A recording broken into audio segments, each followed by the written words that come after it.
Heart failure అనగానే మనలో చాలా మంది గుండె కొట్టుకోవడం ఆగిపోయిందని అనుకుంటారు. కానీ అది నిజం కాదు. గుండె కొట్టుకోవడం ఆగిపోవడం అంటే అది sudden cardiac arrest. Heart failure అంటే గుండె పనితీరు మందగించిపోవడం అన్నమాట.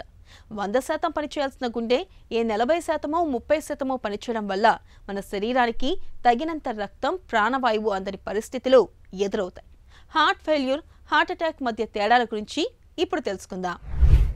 హార్ట్ అటాక్ అంటే హార్ట్ మసిల్ నిరంతరం పనిచేస్తూ ఉండాలి కాబట్టి దానికి బ్లడ్ సప్లై 3 రక్తనాళాల ద్వారా అందుతుంది. ఇది ఒక్కొక్కటి బాల్ పాయింట్ పెన్ రిఫిల్ అంటే 2 to 3 millimeters డయామీటర్ ఉంటాయి ఈ రక్తనాళాలు. వీటి మన బ్యాడ్ లైఫ్ స్టైల్ మూలాన చాలా సంవత్సరాలు 10, 20, 30 years పడుతుంది కొలెస్ట్రాల్ డిపాజిట్స్ తయారయ్యి ఆ డిపాజిట్ మీద ఎక్కడో ఒక చోట బ్లాక్ అంటే బ్లడ్ క్లాట్ అయినప్పుడు సడన్లీ బ్లాక్ అవుతుంది. సో చాలామంది అడుగుతారు ఈ వ్యాధి ఇన్నేళ్ల నుంచి స్లోగా డెవలప్ అవుతుంది, అటాక్ లాగా సడన్గా ఎందుకు వచ్చింది? దాని పేరు అందుకనే అటాక్, అంటే సడన్గా వస్తుంది తెలియకుండా. ఎందుకంటే బ్లడ్ క్లాటింగ్ అనేది సడన్గా అవుతుంది కాబట్టి.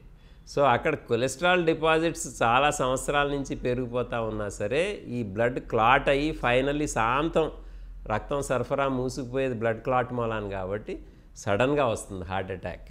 అందుకనే దాన్ని హార్ట్ అటాక్ అంటారు. అలాగే హార్ట్ ఫెయిల్యూర్ అంటే ఏంటంటే నార్మల్లీ ప్రతి బీట్కి ప్రతిసారి హార్ట్ స్పందించినప్పుడు 100 ml బ్లడ్ హార్ట్ లోపలికి వచ్చిందనుకోండి, అది 70 ml బయటకు పంప్ చేసేస్తుంది. దీన్ని ఇజెక్షన్ ఫ్రాక్షన్ అంటారు.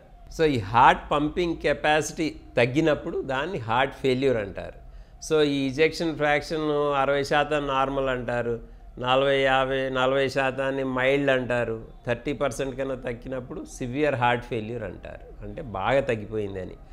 సో హార్ట్ ఫెయిల్యూర్కి మెయిన్ సిమ్టమ్ ఏంటంటే పడుకున్నప్పుడు ఆయాసం రావటం. హార్ట్ ఫెయిల్యూర్ ఇంకా కొంచెం ఎక్కువ అయిన కొద్దికి మామూలుగా ఇలా పడుకున్నా సరే ఆయాసం వస్తుంది. సో వాళ్ళు ఇలా కూర్చుని దిళ్ళు పెట్టుకుని పడుకోవాలి, లేకపోతే ఇలా కూర్చుని ఉంటారు రాత్రల్లా. సో మెయిన్ సిమ్టమ్ హార్ట్ ఫెయిల్యూర్కి ఆయాసం రావటం. కొంతమందికి నడిచినప్పుడు ఆయాసం వస్తుంది, కానీ నార్మల్లీ పడుకున్నప్పుడు ఆయాసం వచ్చి కూర్చున్నప్పుడు కనుక తగ్గుతుంటే అది హార్ట్ ఫెయిల్యూర్ సిమ్టమ్ అనుకోవాలి.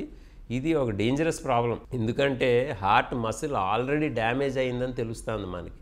ఇది చాలా తేలిగ్గా ఎకోకార్డియోగ్రామ్ అనే హార్ట్ అల్ట్రాసౌండ్ టెస్ట్తో మనకి చాలా తేలిగ్గా తెలుస్తుంది హార్ట్ పంపింగ్ కెపాసిటీ 60% ఉందా 30% ఉందా అని. హార్ట్ ఫెయిల్యూర్ కామనెస్ట్ కాజ్ ఏంటంటే మసిల్ డైరెక్ట్గా హార్ట్ అటాక్ అప్పుడు డ్యామేజ్ అవటం. So again heart attacks prevent చేసుకుంటే మనం హార్ట్ ఫెయిల్యూర్ కూడా ప్రివెంట్ చేయగలుగుతాం.